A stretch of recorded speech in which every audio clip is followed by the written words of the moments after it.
봄이 온 것 같지만 아직 쌀쌀한 날씨입니다. 그런데 많이 나오셔서 감사합니다. 오늘 처녀가 낳은 아들 임마누엘 제목의 말씀 함께 나누기 원합니다. 처녀가 아들을 낳을 때 임마누엘이라 하리라, 이 말씀이 주어진 것은 예수님이 태어나시기 700년 전입니다.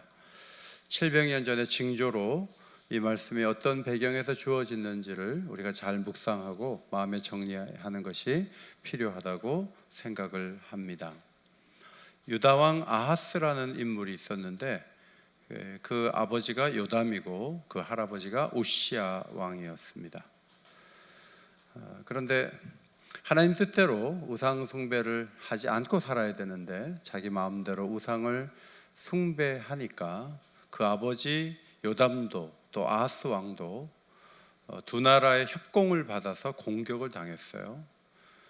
아버지 요담도 공격을 당했는데 북왕국 이스라엘과 아람 나라에서 군대를 보내서 곤욕을 치렀고, 이제 아하스 왕도 또 그런 일을 또 당했습니다. 피해가 적지 않았습니다. 왕자가 죽고요, 국내 대신하고 총리가 죽었어요. 그리고 자그마치 20만 명이 포로로 끌려갔어요. 고대 인구도 별로 없는데 얼마나 힘든 일이 벌어졌습니까? 그러면 이제 20대 왕이 돼서 16년 동안 통치를 하는 이 아하스 왕이 그 초기에, 집권 초기에 한 2, 3년 됐을 때 일이 터졌으니까 나이가 20대 초반이에요. 얼마나 좌절하고 얼마나 힘들겠어요. 그래서 하나님께서 이 나라를 그래도 지키신다는 사인을 보내주기 위해서 이사야 선지자를 보내게 되었습니다. 그런데 이사야 선지자가 갈 때 아기를 데리고 가는 거예요. 아들을 데리고 가는 거예요. 근데 그 아들 이름이 스알야숲이라는 아들인데, 스알야숲이라는 아들의 이름의 뜻은 남은 자가 돌아올 것이다, 그런 뜻이에요. 이 아기를 데리고 갔을 때 아하스 왕이 물었겠죠. 아기는 왜 데리고 왔습니까? 애 이름 뭐예요? 스알야숲이에요. 그 말 자체 속에 잡혀간 백성들 돌아옵니다, 그런 메시지가 담겨 있었습니다. 이사야는 왕에게 이렇게 말했어요. 삼가며 조용하십시오. 자, 세번역 성경을 보니까 정신을 바짝 차리고 침착하게 행동하십시오, 그런 뜻이에요. 두 나라 왕이 대단해 보이죠?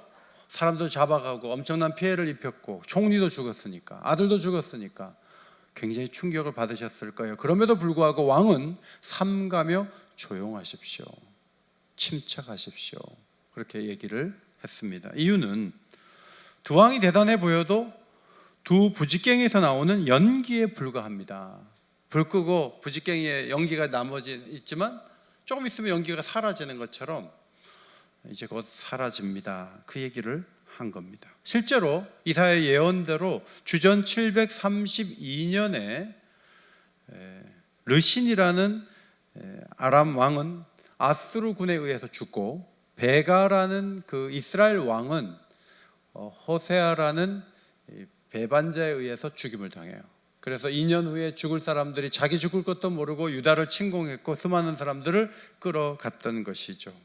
하나님은 그들의 계획은 결코 이루어지지 않는다, 못한다, 이렇게 말씀을 하셨습니다. 이사야는 65년 안에 이스라엘이 흩어져서 다시는 나라를 세우지 못할 것이다. 주전 722년에 망했는데 또 65년이 지난 후에 이사야가 이 예언을 한 65년 안에 또 큰 비극이 그들의 역사 가운데 찾아온 것을 확인할 수가 있습니다. 하나님이 아하스에게 선지자를 보내서 하고 싶은 얘기는 그거죠. 9절입니다. 만일 너희가 굳게 믿지 아니하면 너희는 굳게 서지 못한다. 믿어라, 나를 좀 믿어라. 우상숭배 그만하고 어렵고 힘들어도 자꾸 인간적인 계산 좀 하지 말고 나 좀 믿어 라고 하나님이 말씀하시면서 믿음이 있어야 굳게 설 수 있다. 왕이 굳게 서야 되지 않겠습니까? 그래서 왕을 설득하시는 것이죠. 그런데 문제는 아하스 왕이 우상숭배를 하다가 이사야를 만났기 때문에 그렇게 이사야의 말이 귀에 잘 안 들렸다는 거예요. 그리고 하나님을 잘 의지를 안 하려고 그래요. 나름대로 계획이 있고 생각이 있어서 어려운 중에 돈 좀 주고 군사들 좀 데리고 와서 막으려고 했거든요. 그래서 하나님 믿어라, 이 말이 귀에 잘 안 들린 게 문제였어요. 그래서 9절과 10절 사이에 생략된 말이 그거예요. 아하스는 그래도 믿지 않으려고 했다. 아하스는 그래도 아수르라는 큰 나라를 의지하려고 했다. 그 말이 생략되어 있어요. 그래서 하나님이 답답해서 이제 11절에 보면 여호와께 한 징조를 좀 구해라 그랬어요. 징조를 구해라. 징조라는 오스라는 히브리어 단어는 깃발, 증거, 표시라는 말인데 사인이나 시그널, 신호등, 신호에 해당되는 단어예요. 자, 내가 너와 함께 한다는 신호로서의 뭔가를 얘기하면 내가 들어줄게. 사사기 6장에 보면은 기드온이 미디안 종족의 어려움을 당하고 있는 그 나라를 건지도록 부름을 받을 때 하나님께 징조를 구하죠. 하나님, 이 타작마당에 양털 뭉치를 둘 텐데 이슬이 양털에만 내리게 해주세요. 그리고 나머지는 안 내리게 해주세요. 하나님 그대로 해줬더니 그것도 부족해서 하나님 반대로 이번에는 양털은 마르고 주변 땅은 이슬로 적게 해주세요. 이렇게 부탁을 하잖아요. 하나님 그걸 들어주세요. 그래서 300명 데리고 가서 크게 이겼단 말이에요. 시그널, 이 사인을 주면 이게 실제로 일어난 일은 아니지만 그 징조를 마음에 가지고 하나님이 함께 하신다고 한 게 분명하니까 내가 이길 수 있어 하고 앞으로 나가는데 그걸 좀 구하라고 한 거예요, 아하스 왕이. 그런데 문제는 아하스 왕이 거절하는 거죠.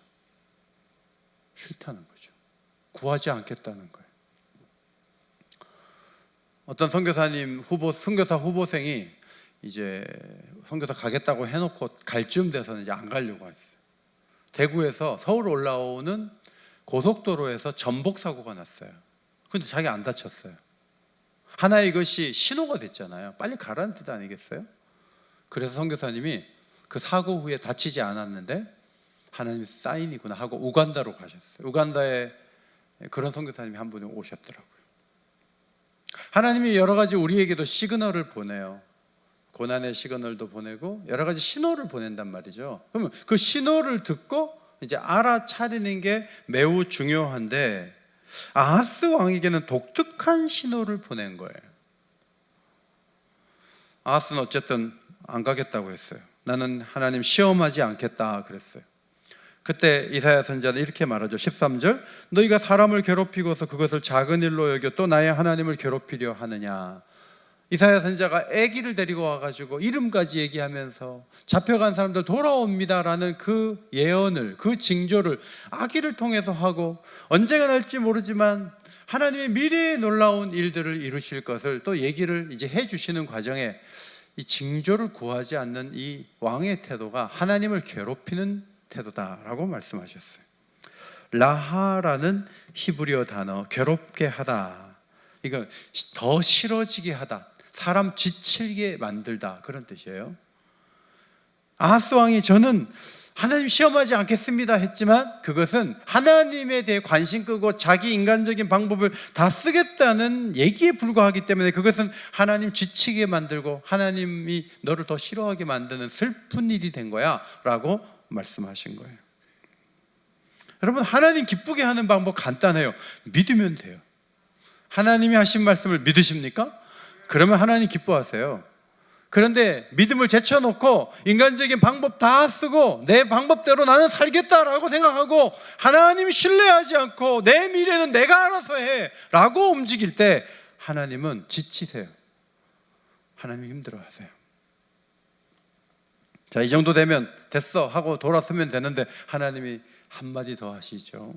야, 징조를 친히 주시겠다 하면서 14절, 처녀가 잉태하여 아들을 낳을 것이요 그 이름을 임마누엘이라 하리라 그랬어요. 메시아가 온다는 기대감은 유대인들이 언제부턴가 갖고 있었는데 이 말씀은 메시아가 오는데 처녀의 몸에서 아들이 낳아지는데 그 아들의 모습으로 오는데 정상적인 부부의 관계에서 태어나는 게 아니라 아버지가 생략돼 있고 어쨌든 처녀인데 결혼한 적이 없고 남자를 모르는데 아기를 낳는데 그 아들이 임마누엘이라는 거예요. 육신을 입고 오시는 그분이 하나님이 우리와 함께 하신다, 임마누엘이 되셔서 이 세상에 오셔서 구원하신다는 놀라운 미래의 계획을 이 철부지하고 아무것도 모르는 왕에게 하나님이 이사야 선지자를 통해서 친히 징조로 주셨습니다 하고 얘기를 꺼낸 거예요. 그럼 여러분이 이거 보시기에 아하스 왕이 죽고 나서 700년 있다가 예수님이 오시거든요. 그러면 징조가 지금 눈앞에 뭔가 보여줘야지 그게 징조지.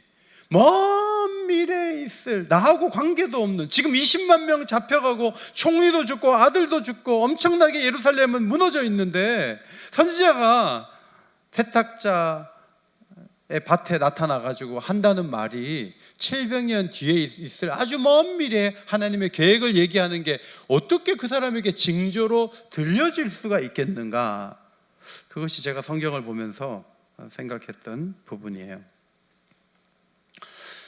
그러나 하나님은 먼 미래 700년 후만 말씀하신 것이 아니고 하나님은 사실은 두 가지 징조를 말씀하신 거예요. 하나는 스알야숲이라는 아들이에요. 스알야숲, 남은 자가 돌아오리라 하는 거죠. 그것이 첫 번째 징조고요. 두 번째 징조는 임마누엘이요, 하나님이 우리와 함께 하시는데 육신을 입고 하나님이 이 땅에 오셔서 우리를 구원해 주신다는 약속이에요. 두 가지를 말씀하셨어요. 자, 미국에 가는 사람에게 두 가지를 얘기했죠. 예언자가 나타나서 이제 신교동 사거리로 딱 나오는데 신교동 사거리에서 빨간불이 있다가 당신이 그 끝선에 설 때 갑자기 파란불이 될 거라고. 그럼 곧 일어날 일이잖아요. 그것이 스알야숲과 같은 말이에요.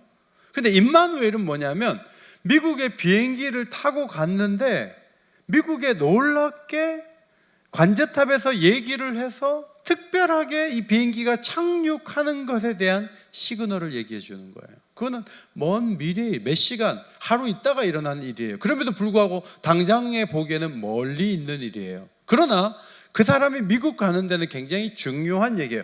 아하스는 지금 나라에 대한 걱정이 가득해요. 근데 하나님 무슨 말씀을 하시냐면 너만이 아니라 유대인을 위해 그리고 온 세상을 위해서 내가 구원할 계획이 하나 있는데 그것은 처녀가 잉태하여 아들을 낳는 임마누엘에 대한 계획이야. 너는 관심이 없지만 이것을 나는 너에게 징조로 준다. 그렇게 말씀을 하신 것입니다.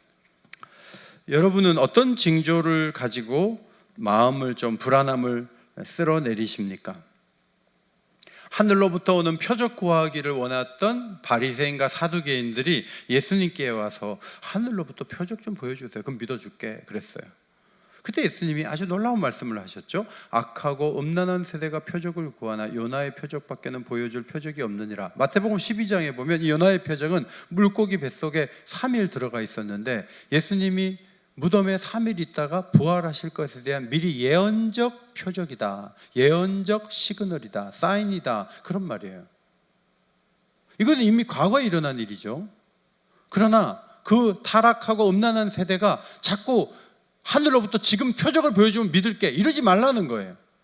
성경에 충분히 과거의 표적이 보여줬고 그 표적 속에 예수 그리스도에 대한 것까지 포함되어 있기 때문에 새로운 표적을 보여주기보다는 과거에 일어난 그 일을 보고 하나님을 신뢰하는 사람이 되라고 예수님께서 이 종교인들에게 말씀을 하셨던 것입니다.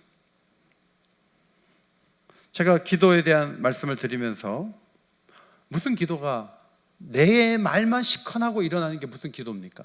기도는 영혼의 대화인데, 하나님과 대화인데 하나님은 어떻게 말씀하십니까? 말하는 걸 들어본 사람조차도 보니까 일평생에 두세 번 듣고 그거 계속 얘기하더라고요. 뭐 들을 수 있죠. 그리고 기적이 일어났고 놀라운 일이 일어났으니까 맞을 수 있어요. 그러나 무슨 대화를 나는 하루 3시간씩 하는데 하나님은 평생 걸쳐 5번밖에 말씀 안 하시면 그게 무슨 대화입니까? 하나님도 계속 말씀해야 되는데 그것을 귓가에 들리는 음성으로 자꾸 들으려고 할 때 신비주의에 빠지지 않겠습니까? 이제 그런 취지의 말씀을 2주 전에 제가 금요일 날 드렸어요. 그러면서 시편 77편 10절과 11절을 말씀드렸죠. 지존자의 오른손의 헷 곧 여호와의 일들을 기억하며 주께서 옛적에 행하신 기이한 일을 기억하면서 그 하나님 행하신 일을 기억하면서 그걸 하나님의 음성으로 삼을 수 있는데, 제가 한 번 더 말씀드리고 싶은 것은 바로 과거에 일어난 그 놀라운 일들도 내게 시그널이 될 수 있다는 거예요. 내게 징조가 되고 사인이 될 수 있다는 거예요. 오늘 그것이 성경이 가르치는 굉장히 중요한 가르침이라고 봅니다. 그러므로 징조를 어젯밤에 꿈을 꿨는데 이렇게 나오시면 곤란하다는 얘기예요. 내가 너무 원하는 일이 있었는데 그 일이 기가 막히게 됐으니까 이게 하나님이 나를 사랑하는 증거가 아닌가라고 내가 해석할 수 있지만, 그런 징조는 절에도 있어요. 타 종교에도 있단 말이에요. 어쩌면 우리보다 더 신비로운 경험들을 타 종교에서 많이 하는 것은 어떻게 해석하겠어요? 물론 우리가 갑갑하게 옛날에 이 써놓은 책만 가지고 징조라고 볼 수 없어요. 하나님 오늘도 생생하게 역사하시고 오늘도 성령의 일하시는 것을 분명히 봐요. 그럼에도 불구하고 아하스 왕에게 임마누엘을 징조로 말씀하시는 하나님의 의도를 제대로 간파해야 우리가 하나님이 함께 하신 것에 대한 분명한 더 보다 확실한 근거를 가질 수 있다는 말씀을 오늘 드립니다. 아하스가 죽고 700년이 흘렀습니다. 다윗의 자손 요셉과 정원한 마리아의 몸에 성령으로 한 생명이 잉태되었습니다. 정혼을 했는데 임신을 했다는 거예요. 조용히 끊으려고 하는 조용한 성격의 소유자 요셉에게 주의 사자가 꿈에 나타나서 말씀하셨습니다. 다윗의 자손 요셉아, 내 아내 마리아 데려오기를 무서워하지 말라. 그에게 잉태된 자는 성령으로 된 것이라. 아들을 낳으리니 이름을 예수라 하라. 이는 그가 자기 백성을 그들의 죄에서 구원할 자이심이라. 그리고 마태는 23절에서 700년 전에 이사야가 세탁자의 밭에서 말씀했던 그 하나님의 징조, 처녀가 잉태하여 아들을 낳을 것이요 그 이름을 임마누엘이라 하리라 하신 말씀이 이루어졌다는 거예요. 이 말씀을 듣고 요셉은요, 마리아를 데려왔어요. 마리아를 낳기까지 가까이 하지 않았어요. 동침하지 않았어요. 그리고 낳았을 때 정확하게 예수라고 이름을 지었어요. 저와 여러분이 보기에 아하스 왕에게 임마누엘, 처녀가 아들을 낳는다 그러면은 아하스 왕이 그게 귀에 들리겠어요? 뭐 그런 걸 징조라고 하나님 말씀하시고 그래, 이렇게 우리가 반감을 가질 수가 있어요. 그런데 성경을 가만히 보면 그게 그냥 징조로 던져진 게 아니라 너의 인생에서 하나님이 이루실 일이니까 받아 라고 말씀하시는 주의 사자의 음성을 듣고 제 인생에서 그런 놀라운 일을 이루시겠다고요? 알았어요 하고 묵묵히 받아들인 한 사람, 요셉이 있었어요. 아하스 왕과 요셉의 공통점이 뭐죠? 두 사람 다 유다 지파예요. 한 사람은 왕이 되었고 한 사람은 서민이 돼서 가난하게 살았어요. 그런데 이들의 또 하나의 공통점은 뭐죠? 상황적 공통점은 불안함이에요. 아하스 왕은 예루살렘이 이렇게 망가졌는데 한 번 더 쳐들어오면 무너지는 거야, 그러고 있었어요. 아들도 죽고 총리도 죽었어요. 우리로 말하면 정총리도 돌아가시고 변장관도 돌아가시고 서울 시민 몇십만 명이 평양으로 끌려갔단 말이에요. 보통 일이 일어난 게 아니죠. 굉장히 어려운 일이 일어났다는 사실을 역대하 28장과 연결해서 보면 알 수가 있어요. 그런데 요셉도 불안해요. 데려온 여자가 불륜이 아니라 성령으로 잉태되는 걸 어떻게 믿어요? 그리고 그 애를 낳아서 아버지 노릇하는 게 얼마나 불안하고 힘든 일이에요. 말이라도 잘못하면 가정에 풍파가 올 텐데 불안한 거예요. 근데 한 사람은 전혀 귀에 들어오지 않았는데 한 사람은 자기 인생을 걸었단 말이죠. 굉장히 대조적인 모습을 볼 수가 있습니다. 저는 요셉을 보면서 참 감동받아요. 예수를 살리기 위해서 이집트 여행을 다녀오지 않았겠습니까? 나사렛에 가서 어렵게 목수가 되어서 조용히 살았어요. 한 번도 양육비는 어떻게 할 건데요? 집은 이러지 않았어요. 조용했어요. 그리고 묵묵히 이 아이를 키웠어요. 여러분, 뭐 자고 일어났더니 뭐 이런 일이 일어났다, 저런 일이 일어났다, 우리가 수많은 간증을 해요. 그런데 정말 중요한 게 뭐냐 하면, 막 생동감 있게 많은 일이 일어날 수 있지만 우리 인생에 광야가 있잖아요. 오늘 연주한 대로 광야. 도대체 광야에서 하나님이 없다고 할 거예요? 이 고생하고 힘들고 물이 없는 곳에서 정말 하나님이 나를 가까이 하신다는 걸 뭘 보고 발견을 할 거냐 하는 거예요.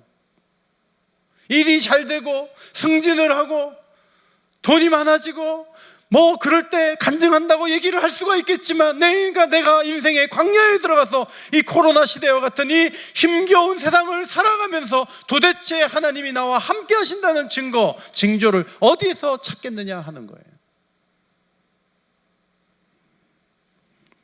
시편 40편 17절, 나는 가난하고 궁핍하오나 주께서는 나를 생각하시오니. 여러분, 이게 굉장히 중요해요.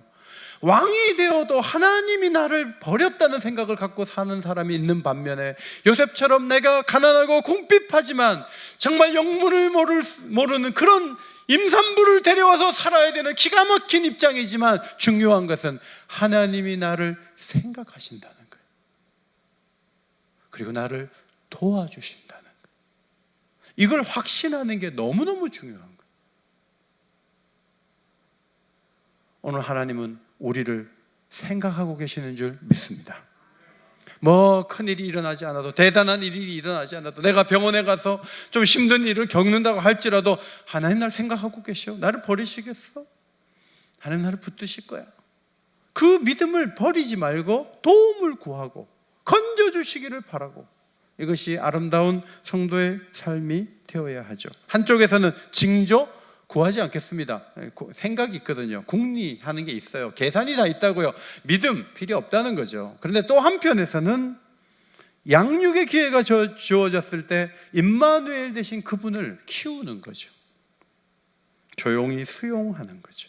그 안에 마리아도 주의 여종이오니 말씀대로 내게 이루어지이다. 성도 여러분, 여러분은 어떤 징조를 보시면 염려가 사라지고 평안하시겠습니까? 갑자기 막 좋은 일 생기면, 저도 뭐 그런 일 있으면 좋더라고요. 간증하고 싶고 입이 근질근질해요. 얘기하고 싶어가지고. 근데 인생이 늘 그러냐 하는 거예요. 하나님이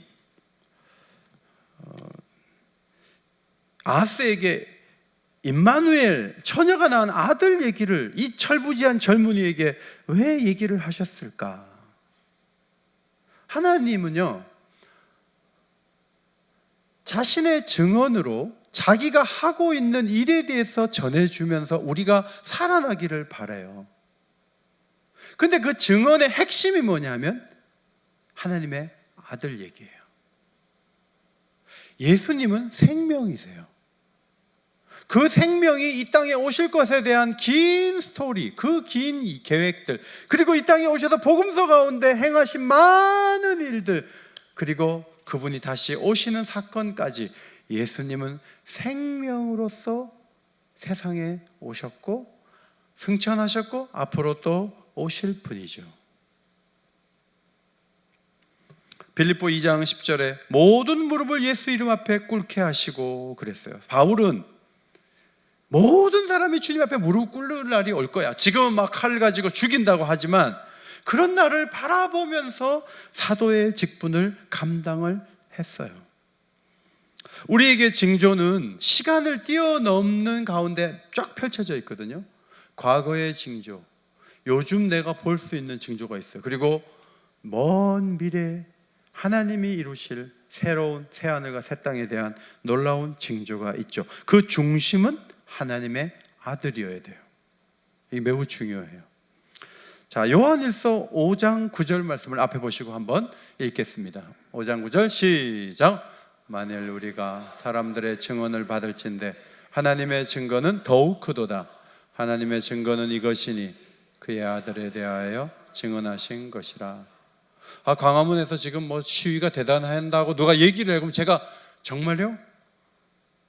정말 시위가 일어났어요? 제가 의심할 수 없잖아요. 광화문에서 된 거 지금 보고 얘기하는데 사람의 말도 받아야 될 거 아니에요. 근데 하나님도 우리에게 뭔가 증거하신다는 거예요.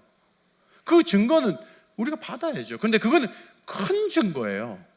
그런데 그 증거를 핵심을 딱 보면 거기에 누가 있냐면 예수님이 있다는 거예요. 이 하나님의 아들에 대한 증거는 매우 중요해요. 그분이 생명이 되시고, 그분은 사람을 지금도 살리시고, 그분은 역사를 주관하시고 모든 것을 주장하시는 분이시기 때문에 우리가 갖고 있는 수많은 이야기 중에 하나님이 증언하신 아들에 대한 증거가 제일 중요해요.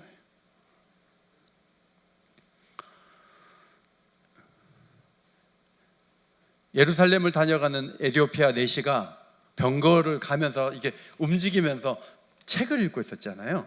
빌립이 성령의 인도를 따라 옆으로 가면서 보니까 이사야서 말씀을 보고 있는 거예요. 읽는 것을 깨닫느뇨 했는데 어느 대목을 봤냐면 털 깎는 자 앞에 있는 어린 양에 대한 부분을 읽고 있었어요.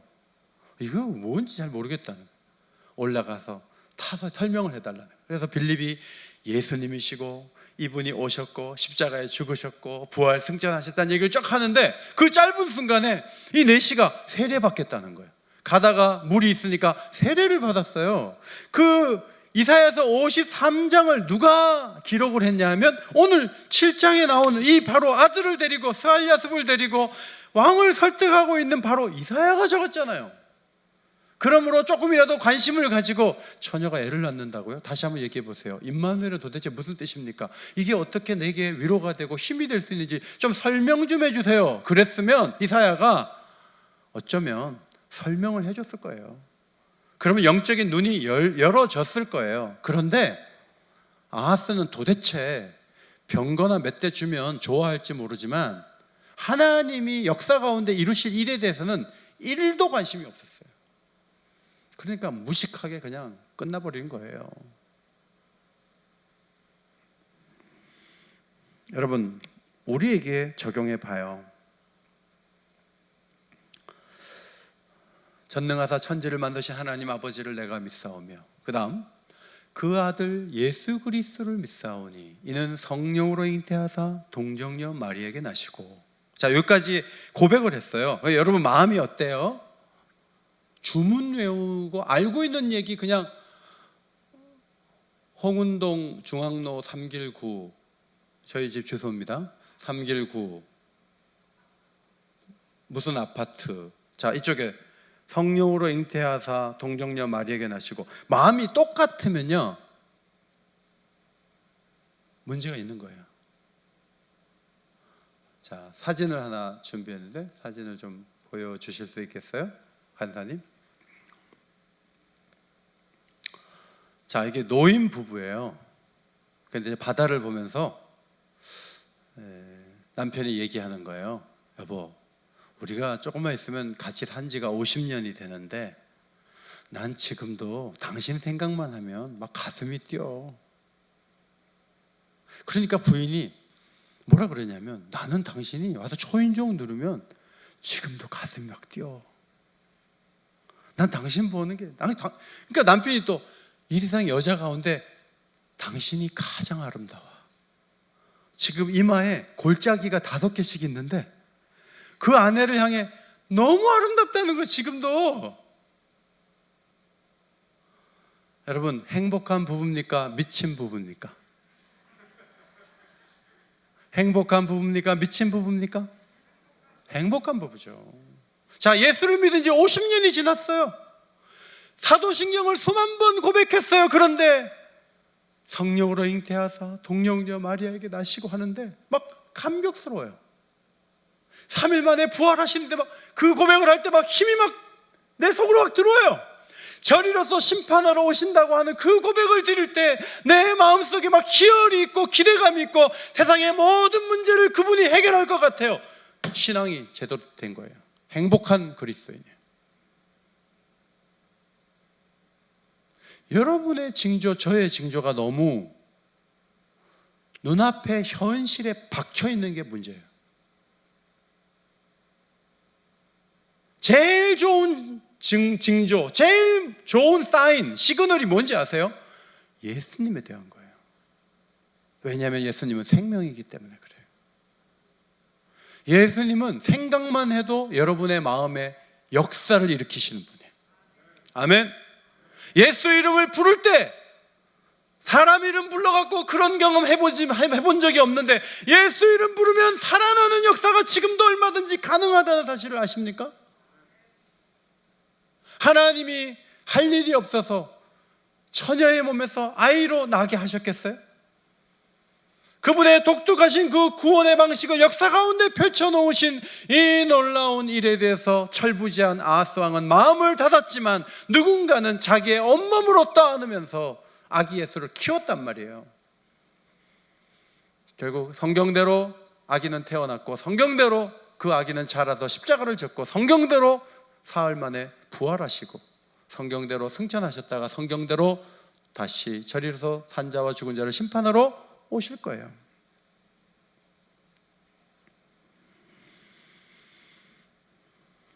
(85장 1절에) 11세기에 작시한 것인데 1800년대 이것을 번역해가지고 찬송시로 나온 거예요. 구주를 생각만 해도 이렇게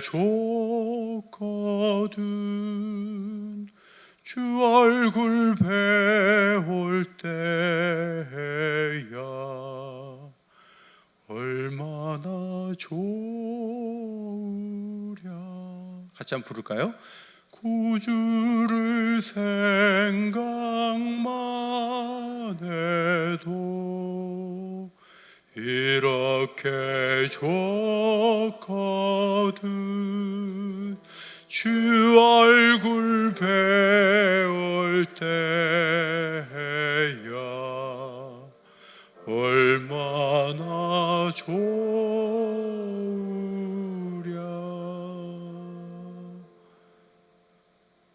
그 가난하고 어려운 요셉과 마리아의 몸에서 태어나서 그 자라는 그 아기를 생각하는데 마음이 따뜻해지는 거예요. 야, 구원을 힘으로 하지 않으셨구나.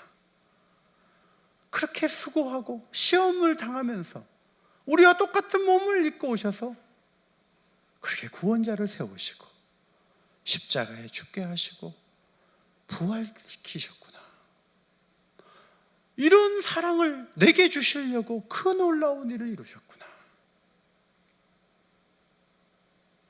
이것이 우리에게 징조가 되고 사인이 되면 우리는 날마다 힘을 얻을 수 있는 거예요.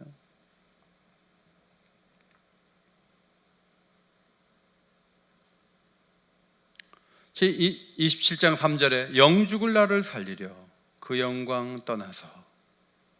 자, 아기가 태어났지만 사실은 그분이 영광 가운데 있던 분인데 나를 살리려고 내려오신 거잖아요. 묵상의 관점에 따라서 이것은 굉장히 다양하게 표현될 수 있는 거예요. 반드시 아기에게서 태어났다 그 한 가지 관점만 있는 것이 아니라 그분이 보좌를 버리시고 오셔서 부끄러운 십자가를 지셨다.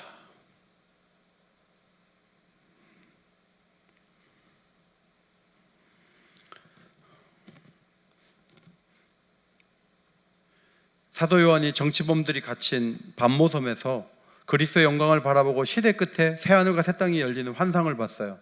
그리고 하나님은 그거 보고 위로받으라는 거예요. 힘을 얻으라는 거예요. 그 환상을 본 사도 요한은 100살까지 살았거든요. 힘이 됐던 것 같아요. 미안하지만 하나님이 보여주신 새하늘과 새 땅은 2000년이 지났는데도 아직도 안 이루어지고 있어요.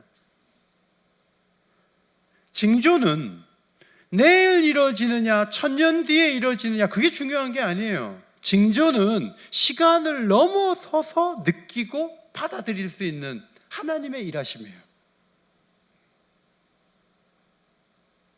그래서 오늘 무슨 일이 났을 때 막 흥분할 수 있는데 시간적으로 멀리 있다 그래서 또 내 얘기가 아니고 예수 얘기라 그래서 내가 그것을 가지고 별로 기분이 안 좋아지고 힘을 못 얻는다 하는 것은 하나님의 일하심을 잘 모르는 거죠.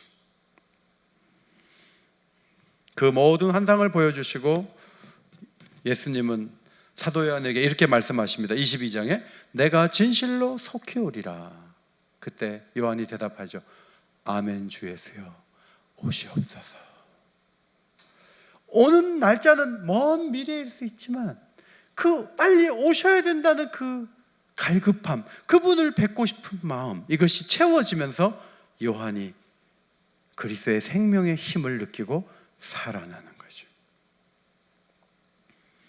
오트만 주니어라는 분이 지은 시가 92장에 있어요. 그날이 와 생명 황금길에 그의 영광 바라보며 그의 발로 날 안을 때 만나보리 나의 친구, 사랑하는 나의 친구. 그 다음 뭐죠? 늘 가까이 계시도다. 여러분, 말이 안 돼요. 왜냐하면 앞에 황금길에 나를 안을 때는 예수님 재림하시고 새하늘 새 땅이 열릴 때잖아요. 그때를 바라보고 너무 좋아하다가 셋째 줄에 와서 뭐라 그래요? 내 친구 예수님이 가까이 계시다는 거예요. 늘 가까이 계시다는 거예요. 이게 뭐냐면 시간을 넘어서서 주님을 느끼고 사는 사람이에요. 이게 매우 중요해요. 새하늘과 새 땅이 열리기 전에는 갑갑하고 힘들고 죽겠고 그게 아니에요. 그게 너무나 확실하게 언젠가 열려질 건데 그날을 바라보면서 마음이 너무 좋은데 그 친구가 예수님이 옆에 계신 거예요. 이 사람은 징조를, 시간을 뛰어넘어서 누리는 사람이에요. 이게 매우 중요해요. 지금 미얀마에서 큰 시위가 계속 일어나고 하루에 수십 명씩 죽고, 오늘 2부 예배 때 신정호 선교사님 다녀가셨는데 미얀마 내지로 들어가려고 준비 다 해놨는데 들어갈 수가 없잖아요. 마음이 힘들 수 있어요. 근데 이분이 그렇게 뭐 그 문제 가지고 막 두려워하거나 힘들어하지 않아요. 무슨 생각을 하냐면 하나님의 때 미얀마를 정리하는 과정 가운데 지금 있다. 하나님이 오히려 더 빨리 민주화를 시키시고 여실 것이고 하나님은 그분의 목적을 반드시 이룬다. 이런 믿음이 있기 때문에 막 시위 보고 못 들어간다, 죽겠네 하지 않으시는 거예요. 좋은 믿음을 가지시는 거예요. 우리도 마찬가지예요. 하나님은 오늘도 일하시는 줄 믿습니다. 그 일의 중심 인물이 누구죠? 접니까? 우리 교회입니까? 아니요, 예수 그리스도예요. 예수님을 자꾸 보시라고요. 예수님을 묵상하시라고요. 과거에 이루신 예수님의 일들을 기억하면서 마태복음 한 장 한 장을 떠올리면서 기도하면서 감사하시라고요. 그리고 주님이 오시는 그날까지도 바라보세요. 이 모든 것이 내게 시그널입니다. 사인입니다. 징조입니다. 그럼 매일 징조를 보는 거예요. 매일 주님과 함께 하는 거예요. 그분의 생명, 영생을 주시는 그분의 폭발적인 힘, 그분이 샘이 되시고 그분이 능력이 되는데 누가 목이 마르겠어요? 누가 어렵겠어요? 반드시 이루어 주세요. 코로나가 와서 많이 힘들지요? 라고 묻는 분들이 계시지만 저는 사실 예수님 더 많이 묵상하고 큐티도 더 열심히 하고 설교 준비 더 많이 하고, 어제는 제가 이거 설교 준비를 저녁에 거의 끝냈어요. 근데 계속 하다가 시간을 보니까 1시 반이에요. 근데 안 졸려요. 예수님에 대해서 내가 새로 본다. 내가 이런 설교를 해본 적도 없고 이런 묵상을 해본 적도 없는데 주님을 다시 보는 게 이렇게 흥분되는 일이구나. 오늘 아침에 일어났는데 안 피곤해요. 제가 지금 많이 업돼 있는 거 아시죠? 예수님 때문에 그런 것 같아요.